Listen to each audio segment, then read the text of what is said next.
Hello everyone. So previous video में मैंने आप लोग से क्वेश्चन किया था जिसका आंसर आप लोग को मुझे कमेंट करके बताना था, राइट। तो क्वेश्चन वीडियो के एंड में हम क्वेश्चन को देखेंगे, उस क्वेश्चन का आंसर क्या होगा। तो हम अपने मॉसबी एनक्लेव्स एंडोक्राइन सिस्टम के क्वेश्चंस को आगे मूव ऑन करते हैं। Question number 349 and question says which clinical indicators can the nurse expect when assessing a client with Cushing syndrome. Select all that apply. First option is labile of mood. Second option is slow wound healing. Third option is a decrease in the growth of hair, and fourth option is ectomorphism, and E option is an increased resistance to bruising. तो इस question का answer क्या होगा?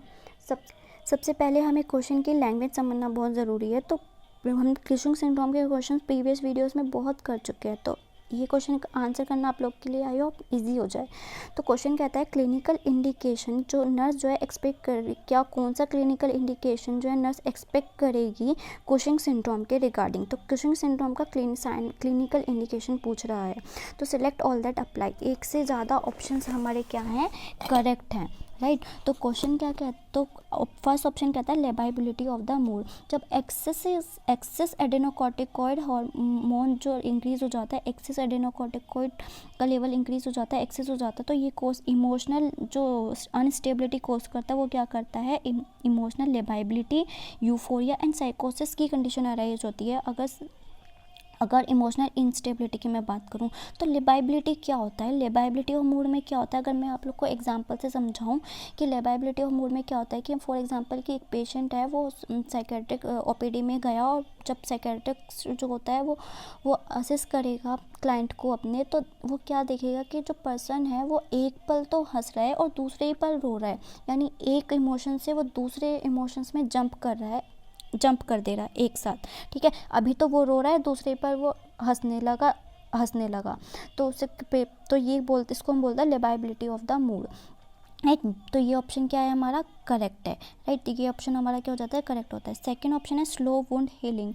Slow hypercortisolism की वजह से जो inflammatory response है वो क्या हो जाता है, वो इम्पेयर हो जाता है, जिसकी वजह से वुंड हीलिंग जो होती है वो स्लो हो जाती है। ये बिल्कुल करेक्ट ऑप्शन है हमारा। थर्ड ऑप्शन कहता है a decrease in the growth of hair.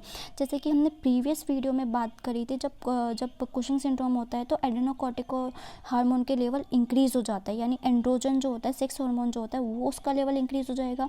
जब एंड्रोजन का लेवल इंक्रीज होगा तो वुमेन के अंदर हीरोसिटिज्म की कंडीशन अराइज हो जाती है। हीरोसिटिज्म यानी कि एक्सेसिव हेयर ग्रोथ हो जाती है लाइक अ मैन, तो इस कंडीशन को बोलते हैं हम हीरोसिटिज्म, ठीक है। तो ये और लेकिन ऑप्शन बोल रहा है कि और decrease in the growth of hair, तो ये ऑप्शन क्या हो जाता है, एलिमिनेट हो जाता है। तो नेक्स्ट ऑप्शन है एक्टोमॉर्फिज्म विद द मून फेस। तो मून फेस तो होगा कुशिंग सिंड्रोम के रिगार्डिंग, सही बात है, लेकिन एक्टोमॉर्फिज्म नहीं होगा। एक्टोमॉर्फिज्म क्या होता है कि जेनेटिकली डिटरमाइंड जो होती है, जेनेटिकली जो बॉडी होती है थिन होती है और टोल होती है। जो बॉडी है जेनेटिकली थिन और टोल होगी, ठीक। तो ये क्या होती है, ये कंडीशन, इसको बोलते हैं एक्टोमॉर्फिज्म। तो एक्टोमॉर्फिज्म तो रिलेटेड नहीं है कुशिंग सिंड्रोम के रिगार्डिंग, आंसर नहीं है ये। तो फिर ये ऑप्शन क्या हो जाता है हमारा, एलिमिनेट हो जाता है। तो नेक्स्ट ऑप्शन कहता है इंक्रीज रेजिस्टेंस टू ब्रूजिंग। तो इंक्रीज रेजिस्टेंस नहीं होगा बल्कि ब्रूजिंग इंक्रीज होगी। किसकी वजह से, कैपिलरी फ्रेजाइलिटी की वजह से। इसकी वजह से क्या होगा, मल्टीपल एकाइमोटिक एरियाज फॉर्म्ड हो जाएंगे, और जिस कंडीशन को हम क्या बोलेंगे, ब्रूजिंग की कंडीशन अराइज हो जाएगी, राइट। क्या होता है ब्रूजिंग जब डिस्कलरेशन हो जाता है बॉडी का, डार्क स्किन कलर हो जाता है बॉडी का, और डार्क, इसको बोलते हैं ब्रूजिंग। और ये किस डार्क स्किन कलर क्यों हो रहा है, कैपिलरी फ्रेजाइलिटी की वजह से। कैपिलरी फ्रेजाइलिटी होगी तो इसकी वजह से मल्टीपल एकाइमोटिक एरियाज बन जाएंगे, और इसी कंडीशन को क्या बोलते हैं, ब्रूजिंग। तो ब्रूजिंग जो है इंक्रीज होगी, ना कि इंक्रीज रेजिस्टेंस। तो ये ऑप्शन भी क्या हो जाता है, एलिमिनेट हो जाता है। तो राइट ऑप्शन क्या है हमारा, lability of mood and slow wound healing, right. तो नेक्स्ट क्वेश्चन है हमारा question number 350। Question says a nurse is caring for a male client with the diagnosis of Cushing syndrome. देखिए फिर से कुशिंग सिंड्रोम का क्वेश्चन आ गया है। Which clinical manifestation does the nurse expect to identify. इनमें से कौन से क्लिनिकल मैनिफेस्टेशन जो है रिलेटेड है किससे, कुशिंग सिंड्रोम से। Select all that apply. एक से ज़्यादा ऑप्शन हमारे करेक्ट हैं। तो फर्स्ट ऑप्शन क्या आता है, पोलीयूरिया, तो पोलीयूरिया जो है ये डायबिटीज़ मलाइटस से रिलेटेड है, ना कि कुशिंग सिंड्रोम से। या तो डायबिटीज़ मलाइटस से रिलेटेड है या फिर प्राइमरी एल्डोस्टेरोनोज़म के रिलेटेड है ये। तो पोलीयूरिया जो कुशिंग सिंड्रोम में नहीं होता, या तो डायबिटीज़ मेलिटस में होता है या प्राइमरी एल्डोस्टेरोनिज्म में होता है। तो ये ऑप्शन हो जाता है हमारा एलिमिनेट। सेकेंड ऑप्शन है ओबीस ट्रंक। बिल्कुल सही बात है, ओबीस ट्रंक होगा।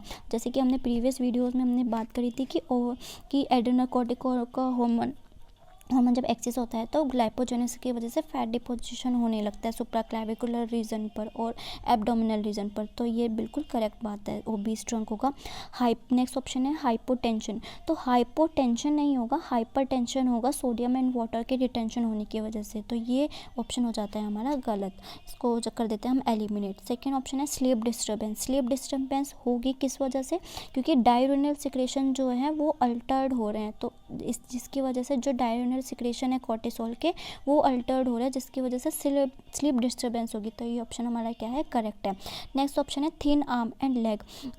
थिन आर्म और लेग थिन होंगे पेशेंट के, क्यों होंगे? क्योंकि प्रोटीन कैटाबॉलिज्म की वजह से मसल वास्टिंग होगी। प्रोटीन कैटाबॉलिज्म की वजह से मसल वास्टिंग होगी। मसल वास्टिंग की होने की वजह से जो बॉडी के आर्म्स और लेग्स हैं वो कैसे हो जाएंगे? थिन हो जाएंगे। तो ये भी ऑप्शन है हमारा राइट ऑप्शन है। तो राइट ऑप्शन कौन सा है हमारा? Option number second, option number fourth and option number fifth, right. तो ये है हमारे राइट ऑप्शन। सो हमने प्रीवियस वीडियो में मैंने क्वेश्चन किया था जिसको का आंसर आप लोग को मुझे कमेंट करके बताना था। Question was to metaphase plate seen in which phase of the cell cycle? First option prophase 1, second option prophase second, third option metaphase second, fourth option metaphase 1। तो जो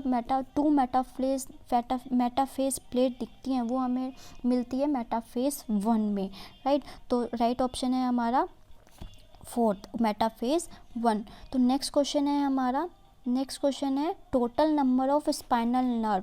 first option 12 pair, second option 30 pair, C option 31 pair, D option 32 pair. तो total number of spinal nerve कितनी होती हैं वो आप लोग को मुझे आंसर करके कमेंट करके आंसर बताना है। सो प्लीज़ ज़्यादा से ज़्यादा स्टूडेंट पार्टिसिपेट करिएगा, राइट। तो थैंक यू फॉर वॉचिंग।